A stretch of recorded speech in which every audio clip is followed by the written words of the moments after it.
Namaskar. Good morning, everybody. And thank you for the beautiful song. Yeah, at least for those who find these lectures a little too much, there's a good compensation here. They only have to remember this song.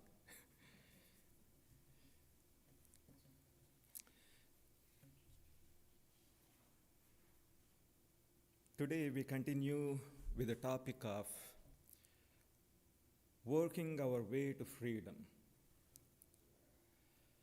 So the subject is Karma Yoga, or work as a spiritual discipline. How to work in such a way that the work we do, instead of binding us, as work usually does, releases us from bondage. But before we move on with the subject, let us take a few minutes to recapitulate what was discussed in the last talk. The first and very basic qualification that we need to have as spiritual aspirants is intense longing for freedom, mumukshutva. Without this fundamental qualification, there can be no yoga at all. As we heard last time, spiritual life is supposed to be the response of our whole being to our spiritual ideal. And if we feel that the work we do has no connection with that, our response will not be total. The main struggle in spiritual life is for God realization, or the attainment of higher consciousness. But that great struggle becomes fruitful only when our entire personality is fully unified, when every effort of ours is directly connected with the goal in view. It is only when all of our energy is our spiritual quest that the soul will have the power to demolish all obstacles and realize the ideal. Now, when we apply this principle to the work we do, then work itself becomes our spiritual practice. Otherwise, work becomes a drag on the soul and drains our energy. So, since we are having to live and work in this world, we must succeed in this task of integrating work into our spiritual quest. We have no other choice but to succeed in this, because there is no way we can avoid work. So the challenge is, can we make work itself an expression of our spiritual aspiration? Can we make work itself a means for our higher spiritual experience? On the one hand, we have to take care of our basic material needs and fulfill our social obligations. On the other hand, we have to transcend these very limitations, physical and social limitations. So, can we reconcile these two? This is the challenge in Karma Yoga. So, what does it take to convert ordinary work to Karma Yoga? As we heard in the last talk, work done in the Pravritti Marga, or the so-called path of desire, that work is just plain, virtuous, dharmic action. Say, charitable, philanthropic, humanitarian works that are done with a definite worldly motive. That is, a better life here and in the next birth, and heavenly enjoyment after death. But work done in the Nivritti Marga, the path of renunciation, has no such selfish motive, and that alone is Karma Yoga. And its goal is total freedom of the soul from all limitations forever. Then we heard that this Karma Yoga can be practiced in two ways. If we are devotees of a personal God, we work for God's sake, regarding ourselves as mere instruments in His hands. And if we don't believe in a personal God, we work for work's sake, maintaining the spirit of dispassion and detachment. But in either case, we try to work as free individuals without being burdened by a sense of duty. Here we may recall that Swami Vivekananda preferred the phrase work for work's sake over duty for duty's sake, because to him duty suggested compulsion, bondage for the ever free self, whereas his idea of Karma Yoga was the work of a free individual. He wanted his followers to work as masters, not as slaves. Then we explored the real meaning of the word karma. We learned something about the 5 main characteristics that distinguish karma from mechanical work. 1, it is done by a human being.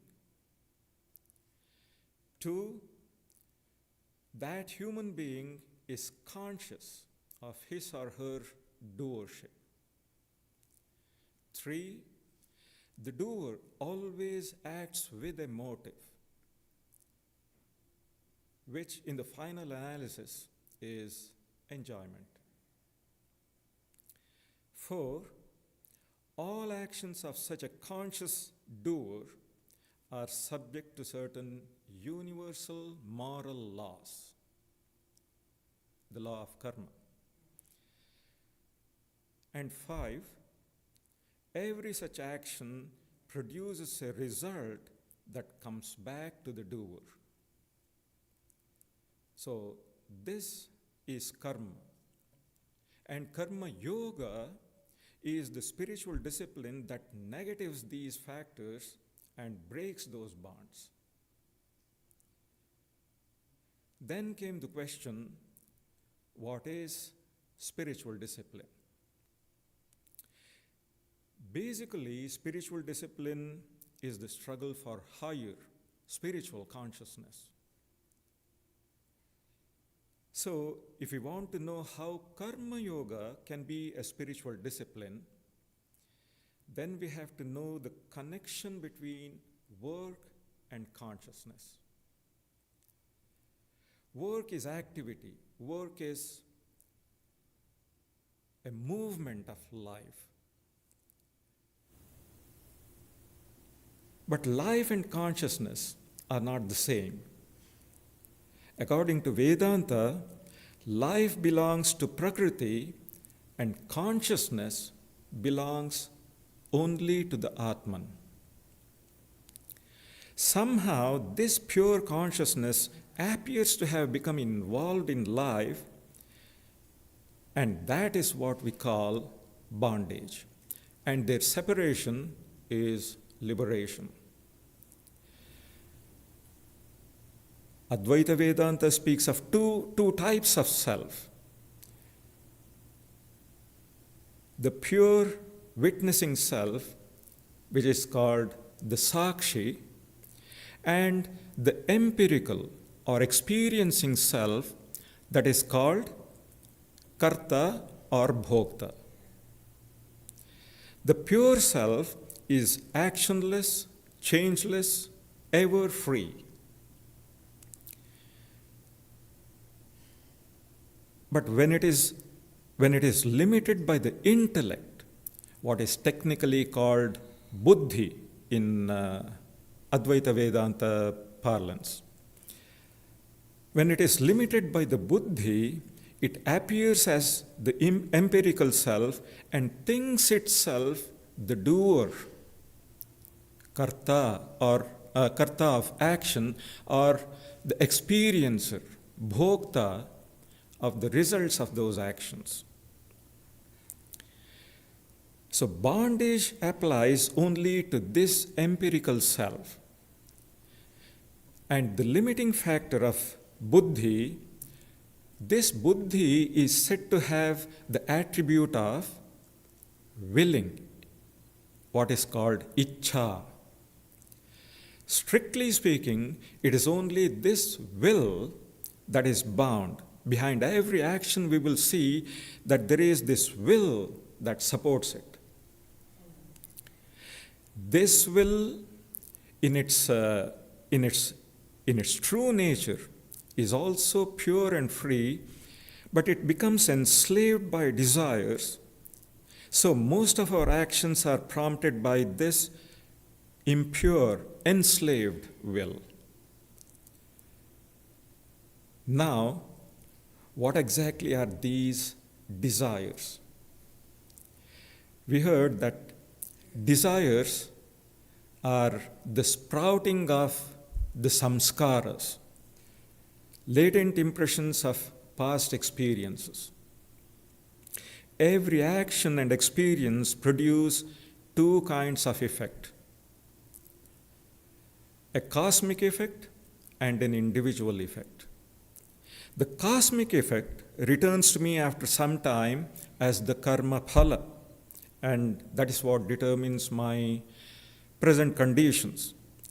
The individual effect is the production of a samskara, an impression in the mind that remains hidden from my conscious awareness. And these samskaras, again, are of two types. One is of the nature of desires, impulses, everything that prompts us to act. The other is of the nature of memory. Every action produces in me a tendency to repeat that action, and every experience also gives rise to the memory of it later on. These two are so closely linked that arousal of the one automatically leads to arousal of the other. The connection between these two is a kind of reflex that is brought about by habit. So how do we get rid of wrong habits? By exercising judgment, by being firm in our resolve, and by putting forth effort, repeated effort. These are what we call viveka, vairagya, and abhyasa. And we have to do this, we have to keep up with this until the bad habit has become weak and finally dies. So for us, it is useful to know just this much, that action produces desire, and when the will, it is easier to understand, when the will gets attached to that desire, then it binds the soul. The logic behind karma yoga is that since desire is produced in the mind through action, and the connection between desire and will is also produced by action, by karma, it is quite logical to suppose that these two effects can also be destroyed by karma. Through right actions, we counteract the bad effects of wrong actions. If karma arouses latent desires, karma itself should also be able to destroy them. This is the simple logic behind karma yoga.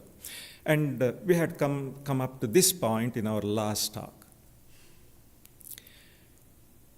Now, we are talking about samskaras. Whether we realize it or not, our samskaras are always active. That is why desires and memories are constantly arising in our minds. Left to themselves, these desires are not so troublesome. But we normally don't have that power of detachment to leave the desires alone. I'll give you an example. Those who have visited certain famous pilgrim spots in India will know this. When a pack of stray dogs or a troop of monkeys approaches you in, say, Vrindavan, if you can somehow stay composed and avoid looking them in the eye, pretend as if you ignore them. After a while, they stop following you and then leave you alone. But if you lose your nerve and start to run, then you are in danger. When you react, you are in danger. In much the same way, when we show interest in the desires, then it is then that the will goes out and hooks itself on them. And that is the point when those desires become ours. The ego has attached itself to those desires. When I show interest in a particular desire, it means that I intend to do something about it, that I have resolved to follow it up.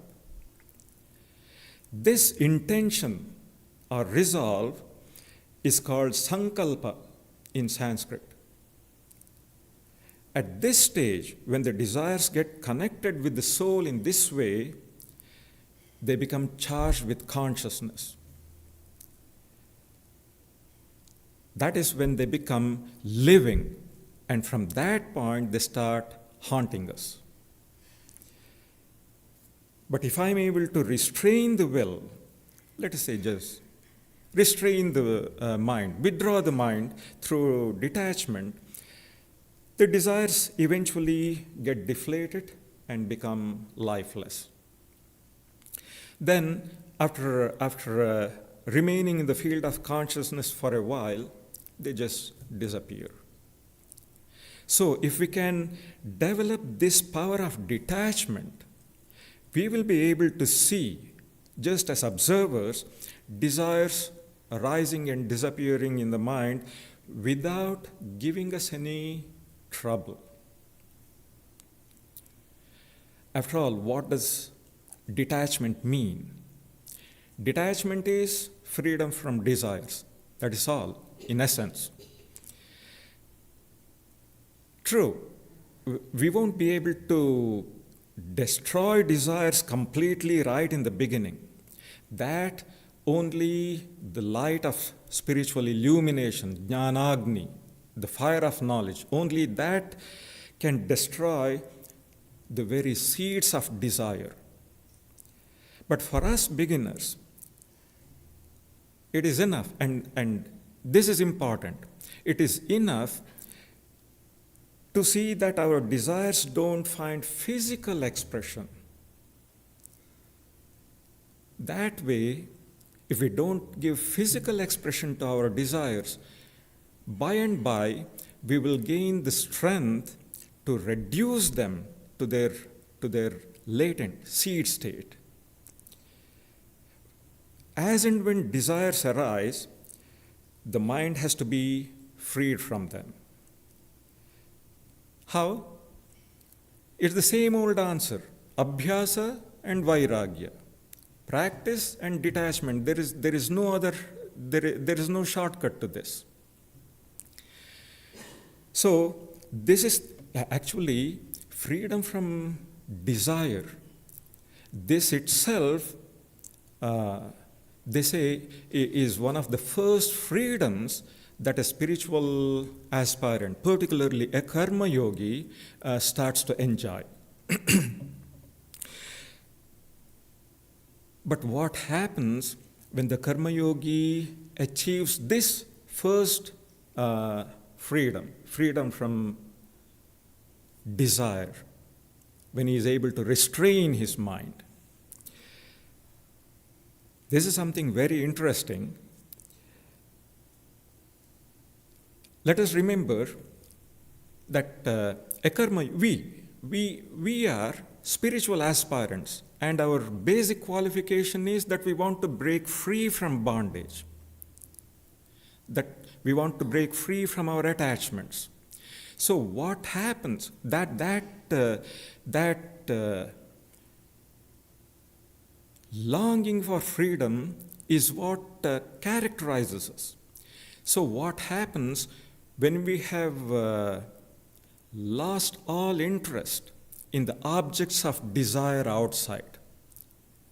What happens is the mind automatically turns inward because it has lost its interest in the outside world. So when the mind has become free from attraction from objects of desire, then it means it has been purified to a great extent, and under the influence of our spiritual aspiration, it naturally turns inward. So this is what is called interiority of mind, or more simply, inwardness of mind. And this is, as I said, one of the purposes of karma yoga in the beginning. And now comes something even more interesting, which is something very special about karma yoga. Karma yogis are known to be active, outgoing people. So what does this interiority of mind mean in their case? What use is inwardness of mind to a karma yogi? This power of detachment and its result, that is, the freedom to turn inward, the karma yogi uses for two things: to work better and better. Not necessarily more and more, but better and better. A karma yogi is always trying to perfect their work. And to do all that work for others, to serve others. Real karma yogis, if you have seen some of them, real karma yogis are highly active, yet very quiet, almost still. Even when they are in the vortex of activity, they don't lose their balance, because their center of gravity is always fixed within. And because they are yogis, all that they do is for others, not for themselves, because they are on the nivritti marga. So, in the case of karma yogis, inwardness of mind is aimed at projecting their inner powers outside for the welfare of others. That means their spiritual effort moves in two directions: inward for the deepening, for concentrating their own mental powers, and outward to extend, to deploy those inner powers in the service of others in the outside world. This double movement is something, it's a unique characteristic of karma yoga, and in fact, this is what distinguishes karma yoga from the other yogas. The other yogas are all focused inside. It is only in Karma Yoga that we have this two-way movement. And now, something still more important. What is it that draws a Karma Yogi outward and makes them take up other people's burden? It's easy to say that it is their temperament, that it is something they are born with, that they are busybodies. For that matter, almost all of us are outgoing and active. But are we Karma Yogis? So, there is something more to it. We only have to look at Bhagavan Buddha, Acharya Shankara, two of the greatest Karma Yogis humanity has ever known, regardless of what they preached. I don't mention Sri Krishna and Swami Vivekananda because they're already universally acknowledged Karma Yogis. But Buddha and Shankara are known to have taught the path of knowledge. So what could be the power that moved them to work for people like us? Love. Nothing but love. Not ordinary love, but love freely given without expecting anything in return. So, love, pure selfless love, is an inseparable aspect of Karma Yoga. Our love is mixed with desires and instincts. So it is usually regarded as an emotion that is detrimental to spiritual progress. But in its true nature, love is neither emotion nor desire. It is a power, it is a mysterious power that unifies everything in the universe, that holds everything together. Swamiji says, this he says in the Bhakti Yoga, even love is the power that even holds particles of matter together at the atomic level. He says it is love. Yes. So it is the very, very fabric of existence, inseparable from life. It is something that pulsates through all creation and has infinite expressions. So there is nothing personal about love. We don't create or manufacture love. It is not something that we have to acquire newly. It is only a universal power that spontaneously wells up in the hearts of all living beings. All our conflicts in love are because we have no idea of the true nature of love. We are not mature enough to understand and properly handle this natural power welling up within us. And that maturity, that understanding comes only from spirituality. No amount of cleverness or skill will do that. That is why we see that only spiritual people can truly love others. We just heard the names of Krishna, Buddha, Shankaracharya, and Vivekananda. Can we even imagine them getting attached to people, to individuals? No. At the same time, is there anybody else who has loved us more than they have done? No. That is why they say love is not personal. Love is universal.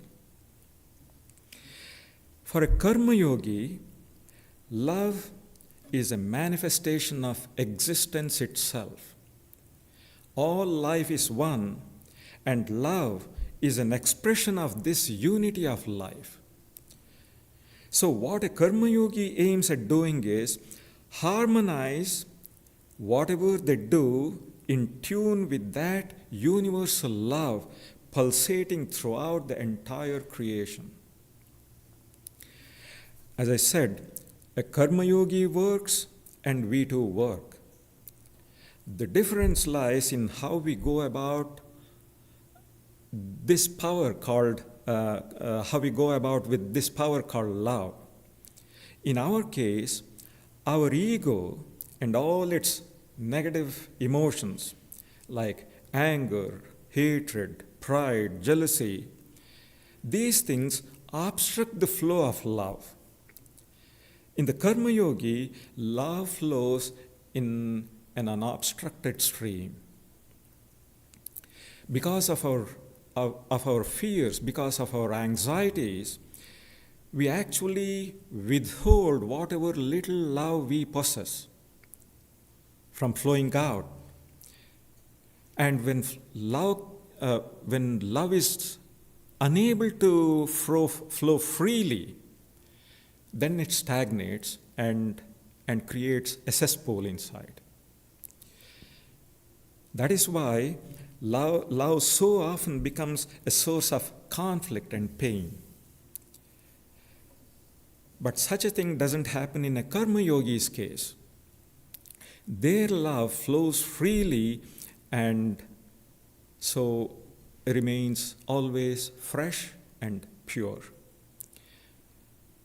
And then, our love is instinctive and unenlightened. As I said, we have no idea of the true nature of love, nor do we understand the power of love.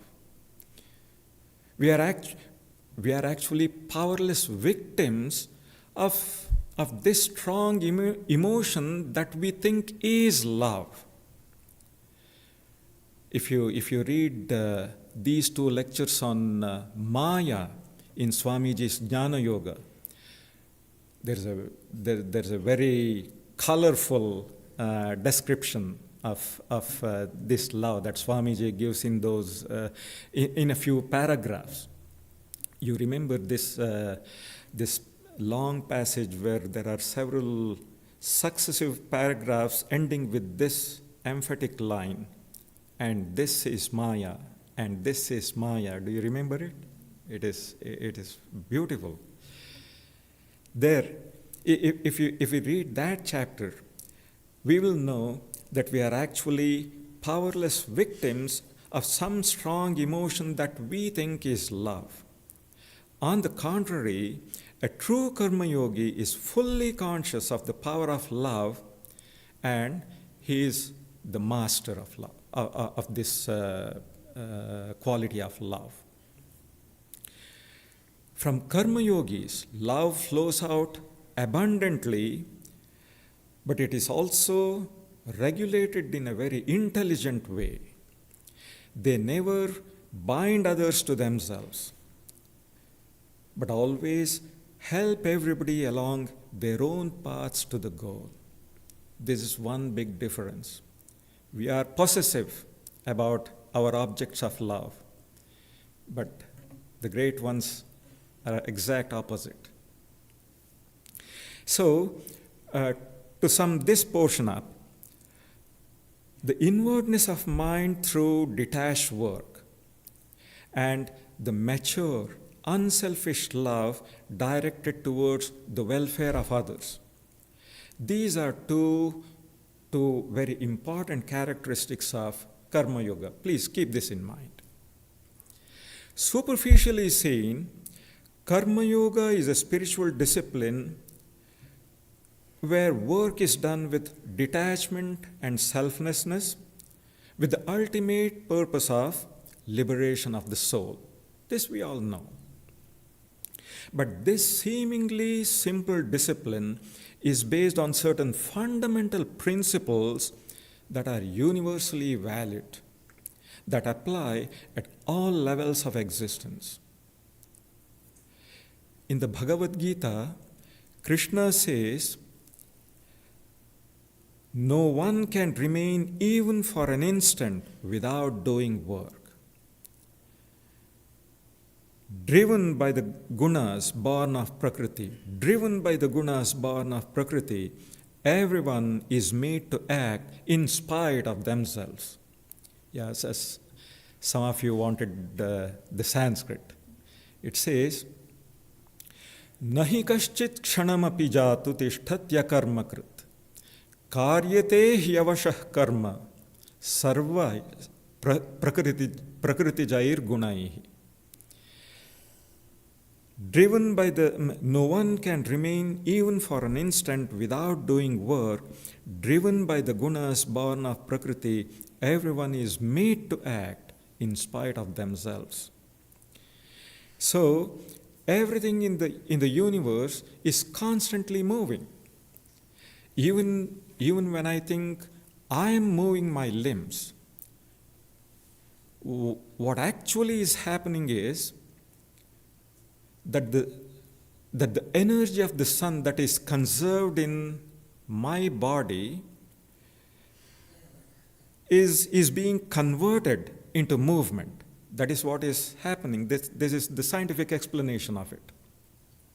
Similarly, when I think I am generating the thoughts that arise in my mind, what happens in reality is life energy, prana, is activating these latent samskaras, and that gives rise to thought. As a matter of fact, we have no say in the generation, in the origin of any movement, physical or mental. Prakriti does all that by its very nature. All we can do is regulate or change the course of this movement. That is all. The very nature of the universe is dynamic. Every cell in my body is constantly doing its allotted work. That is what keeps me alive and healthy. Similarly, all living beings are constantly working in some way or other. That is what is maintaining this ceaseless flow of life throughout the universe. Every living being seems to have some part to play in this vast, mysterious cosmos. If that were not true, instead of cosmos, we would have had chaos. So, what does this show? It only shows that the actions that we think are ours are not actually ours. It is all nature's. The ego appropriates a part of Prakriti's action and claims it for its own.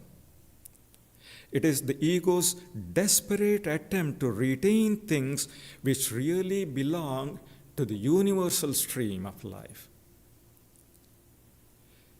That is why action with desire, even when it is dharmic, sooner or later, action with desire is bound to create struggle, tension, and suffering. As Sri Ramakrishna used to say, all suffering ceases when the ego dies. Ami morile, guchibe jonjal. I only said it in a complicated way, that's all. So the more egotistic we are, the more isolated we become from the stream of life, and it takes greater effort to keep ourselves going. On the other hand, selfless action is natural and spontaneous because it is working in harmony with Prakriti. So if we move along the stream, it requires little or no effort. And that is why it is also relaxing and peaceful to work in harmony with Prakriti. But we have to, it's an art that we have to learn. If we learn to work selflessly, we can do our work more efficiently and without all this needless conflict and strain. Then what happens? We save energy, we gain peace of mind, and we enjoy freedom. We gain energy, we gain peace of mind, and we gain freedom. And all this can be utilized for seeking God, which is our main purpose. So this is the first principle. The next fundamental principle is the law of Yajna. This you will know from revered Brahmarupanandaji's lectures. This idea of Yajna is quite graphically described in the 3rd chapter of the Gita, which incidentally is also on Karma Yoga. The 3rd chapter of the Gita is on Karma Yoga. All beings together form the cosmic body of God. That is, all bodies throughout the universe, and the universe is infinite. All of them together form what is known as the cosmic body of God. Every being takes whatever it needs from it through nature. So every being also has to refund to that cosmic body. Krishna says, one who enjoys the gifts of life, one who enjoys the gifts of nature, without giving in return is a thief. So slowly you are remembering. That is why we have this magnificent concept of Yajna in Hinduism. We have the so-called 5 Mahayajnas, Pancha Mahayajnas, 5 great sacrifices. Rishi Yajna, Deva Yajna, Pitra Yajna, Nri Yajna, and Bhuta Yajna. Sacrifice to the gods, first sacrifice to the sages, then sacrifice to the gods, sacrifice to our forefathers, sacrifice to our fellow human beings, then sacrifice to subhuman beings. Because all our knowledge, wealth, and happiness we owe to them. Nothing really is ours. We haven't created anything. So we must give back. Krishna says, symbolically, those who eat from what is left from the sacrifice are released from all sins. That is, keep to yourself what remains after you have given to others. That is sacrifice.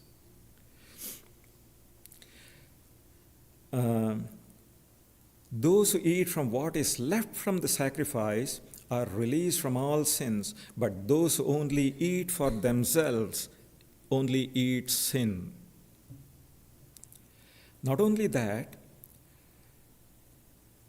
the philosophy behind this Panchamaha Yajna says, in order to attain higher levels of happiness, higher levels of experience, one has to sacrifice lower levels of happiness and experience. And unless one pays back one's dues and gives up the lower planes of existence, nature does not allow that soul to rise to higher planes of existence. Unless we have paid our dues, nature won't let us rise higher. It is all very mathematical, very logical. This is a law of nature. And until one attains the highest goal of life, that is, until one has realized all this firsthand as one's own experience and has become an illumined soul, until we reach that stage, everybody is forced to obey this law. There is no escape. Only illumined souls are free from this obligation, but they too follow this law, they too work in order to set an example to others and for the welfare of the world. All this is very beautifully explained in the 3rd chapter of the Bhagavad Gita. That is the second principle. Another important principle is that the effect of one's karma depends on one's inner attitude. Again, as Sri Ramakrishna used to say, Jamon bhab, temni labh. The effect of our actions depends on our state of consciousness. In other words, it is not what we do that is important, but how we do it. Of course, obviously, this principle applies only to virtuous, sane actions. It doesn't mean that we can do whatever we want and or however we like and say Sri Ramakrishna Arpanamastu and it all becomes acceptable to God. No. That'll be only deceiving ourselves. The scriptures mention certain basic virtues that are universally applicable. When I say it in Sanskrit, you will immediately recall that. This is from the Yoga Sutras. Ahimsa, Satya, Asteya, Brahmacharya, Aparigraha. Non-injury, truthfulness, non-covetousness, chastity, absence of greed, and similar other virtues. But these 5 are called the 5 great virtues. And these have to be cultivated and followed by everyone, everywhere, always. We can be sure that God will not accept anything we may offer to Him if we have broken these great moral restraints. As Sri Ramakrishna said, you can't offer to God a mango that is pecked by a crow, and you will hesitate to eat it yourself. So if this condition is fulfilled, then every kind of work is sacred and can be performed as a spiritual discipline. After all, God Himself is the ultimate source of all energy and activity. This also we read in the Bhagavad Gita again, but in the very last chapter. There Krishna says, Ishvara yatah pravrittir bhutanam yena sarvamidam tatam svakarmana tamabhyarchya siddhim vindati manava. He from whom all beings arise and by whom all this is pervaded, by worshipping Him through the performance of one's own duty, one attains perfection. But to be constantly aware of this, we must be in the right state of consciousness. One day, a close disciple says to Mother, Mother, if everything is happening by God's will, then we are not responsible. Then Mother says, yes. But are you aware of it? That is, what is your bhava? So, To be, to be constantly aware of this, we have to be in the right state of consciousness. We have to rise to that level. What binds us is not work, but the ego and its desires.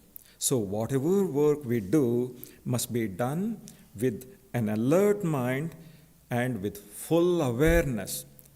Then we become channels for the energy of Prakriti to flow outside through us. Selfless work means working without selfish desires. When that little self, what happens when that little lower self is gotten rid of? Then we become, by and by, we become aware of the larger self that stands behind it. So, every activity of ours must help us detach the lower self from desires, must help us enlarge our awareness of the higher self. Then, karma will not produce any new binding samskaras. If I'm always aware that every action is carried on by Prakriti and not by me, then the fruits of those actions also belong to Prakriti and will not return to me. If I've done in a spirit of complete self-surrender, then the results of those actions belong to God, not to me. That is why they say, always make it a point to offer this sense of doership and also the results of your work to God. There is so much philosophy behind this. But the point is to be fully conscious of this. That is why the doer state of consciousness is an important factor in converting ordinary karma into karma yoga. Karma binds, karma yoga liberates. It is all in the mind. Again, as the Upanishad says, mana eva manushyanam karanam bandhamokshayo. The mind alone is the cause of one's bondage and liberation. So, I'll quickly repeat. These are the three fundamental principles on which karma yoga is based. One, it is Prakriti, God's energy that is working everywhere. We do nothing. Two, as long as we take from the stream of life, we are obliged to give something in return. Three, the effect of our actions depends not so much on the work itself as on the outlook or awareness behind the work. So, it is clear that karma yoga is more mental than physical. Krishna said, Yoga karmasu kaushalam. Yoga is skill in action. And that skill lies in the mind, not in the external work. So let us not think that karma yoga is an easy path. Yes, we don't need to sit quietly in a secluded place. We don't need to be great scholars, and maybe we may not need as much guidance in karma yoga as we might need in other yogas. And yes, anybody can practice karma yoga at any time, anywhere. But the popular notion that it is an easy path, that is not quite correct. Because we need to fulfill certain mental conditions before we can convert ordinary work into karma yoga. Now, what are they? As with the other yogas, here nothing new. As with the other yogas, here also the basic qualifications are discernment, detachment, and aspiration. Viveka, Vairagya, and the very first one, Mumukshutva. But how they are applied in Karma Yoga and how they find expression in a Karma Yogi's outlook, that is something very special. For a Karma Yogi, Mumukshutva or aspiration is not only the longing for one's own liberation, but also for the welfare of others. This is unique to Karma Yoga. And this is what Swami Vivekananda highlighted when he gave his disciples and followers their motto, Atmano Mokshartham Jagadhitaya cha. For one's own salvation and for the welfare of the world. But in Swamiji's case, his aspiration, his longing for freedom even became his mission in life. Even when he was still a young monk, he strongly felt that his life had a definite higher purpose, that it was meant for the good of others. So all his actions were connected to that. And the outward expression of Swamiji's inner aspiration, that is for all to see now. If Swamiji were not the Karma Yogi he was, we wouldn't have been here now. It is because he was a Karma Yogi and he started this Ramakrishna mission. It was because he brought Vedanta here that we are here. Yeah. So, that is an ideal Karma Yogi. Second, the Karma Yogi's detachment is quite different from the cool aloofness of the other yogis. Not to speak of the cruel indifference of worldly people. A Karma Yogi's detachment is based on love. They know that only those who have completely overcome, not even overcome, who have subdued the lower self and conquered it, only those people can truly love others and love all equally. They have no favorites. Not only that, but their detachment is also a natural result of their genuine attitude of acceptance that comes from their awareness of a larger existence. They understand, they see that everything happens according to divine will. That is the larger existence. So it is not difficult for them to accept themselves with all their limitations, and they don't feel that the possibilities that they find within themselves are theirs. Their acceptance has both these aspects, and they also accept the opposites of life as something inevitable. All this is so beautifully described in the Bhagavad Gita.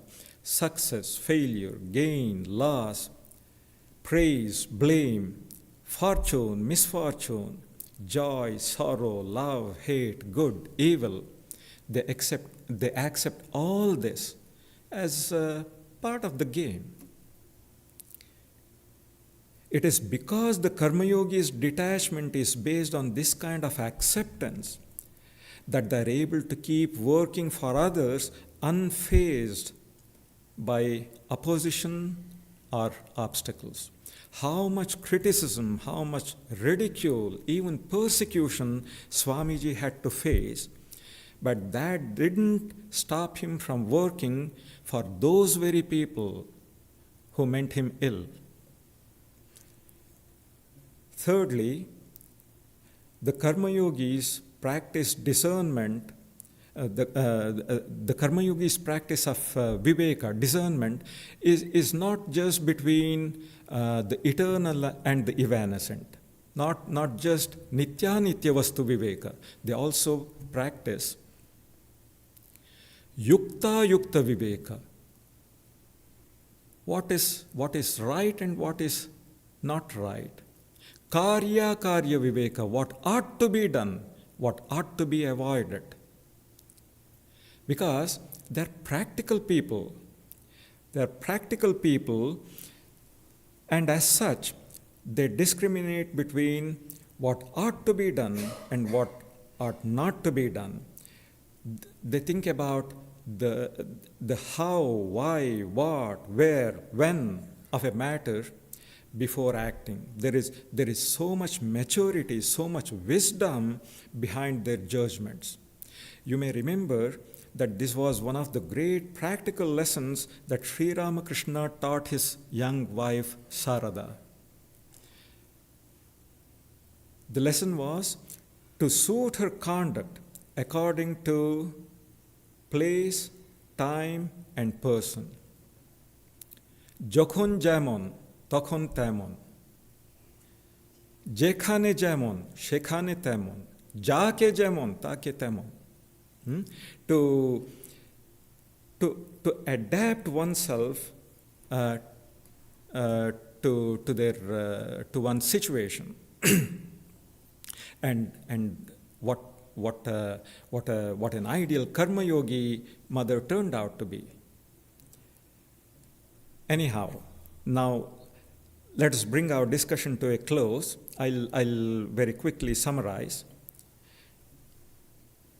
We have seen that there is no way anybody can avoid work, and for us, there is little possibility of living an exclusively contemplative life. And regardless of that, all our great teachers have anyhow made Karma Yoga an unavoidable first step in spiritual life. And they have good reasons for that. For one thing, Karma Yoga provides beginners with a means of using their surplus energy in work that is useful to society. Because when we turn from life in the world to life in the spirit, we conserve a lot of energy. But in the beginning stages, we don't know how to deal with that. So, Karma Yoga teachers say, Vedanta teachers say that Karma Yoga is a very good, it's a kind of release, which is good for both oneself and for the world.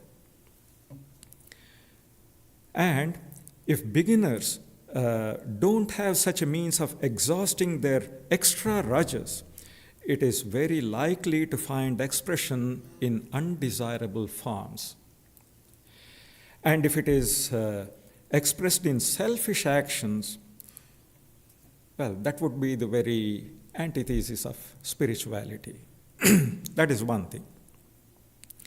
Then, Karma Yoga also enables beginners, and this applies to us. Karma Yoga enables beginners to detect hidden defects in their personality. Just as a machine's defects are detected only when we work with it, hidden faults of character are exposed, not only exposed, also remedied, only when we work with others. Behind closed doors, everybody is a yogi. It is only when we work with others, it is only then that our angularities are rounded off. So, the two problems we are faced with are how to find joy and satisfaction in work, and how to convert it into a means for spiritual fulfillment. Whatever our situation, whatever the nature of our work, sooner or later we will find that secular work is not meaningful in the final reckoning. Things don't just add up. A stage comes when the soul feels that it is not worth it.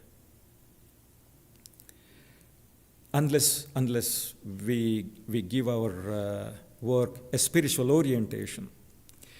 It was clear to Swami Vivekananda that the modern world needed a doctrine of work that integrated both the secular and the sacred. He saw that only such a combination could lead people from lower levels of fulfillment to higher levels and give them a chance, give them a means of unfolding their potentialities at every stage of growth, at every level of existence. Without work, we wouldn't have had that chance of self-expression. So the practical Vedanta that he taught is in fact a comprehensive, there is nothing purely philosophical about it. It was practical Vedanta, it was a philosophy of life. And Swamiji's practical Vedanta highlights these three things. One is the divinity of the human soul. The second is the unity of all existence, unity of all life. And the third is the importance of work in the different stages of one's spiritual development. So that is why he said, do not fly, this is very beautiful words, do not fly from the wheels of the world machine, but stand inside it and learn the secret of work. Through proper work done inside, it is also possible to come out. Through this machinery itself is the way out. These are Swamiji's words. I'll repeat it once more. Do not fly away from the wheels of the world machine, but stand inside it and learn the secret of work. Through proper work done inside, it is also possible to come out. Through this machinery itself is the way out. So may these inspiring words of the great Swamiji guide us in the task that lies before us, working our way to freedom. Thank you. And before I finally conclude, I would like to record my very deep gratitude to revered Swami Bhajananandaji for his editorials. I got, there are 2 or 3 editorials that he wrote these editorials in the early 80s. That was 40 years ago. 40 years ago when Maharaj himself was just in his early 40s. At that time, he wrote these great editorials, and I can't describe how much knowledge, how much light, not only knowledge, how much joy I found while reading and summarizing them. When I came across these insights that he has, it was actually thrilling. Yes, how can, and he's known to be a very contemplative person. See how this contemplative mind, how it can see through things, how it can organize what all it has learned and bring it out in such useful these things. It was at least in this case, without exaggeration, I can say his editorials are awesome. Yeah, thank you all. And your gratitude also should go to him. Okay. And next week, I'll compensate for what happened today. We'll have a meditation retreat.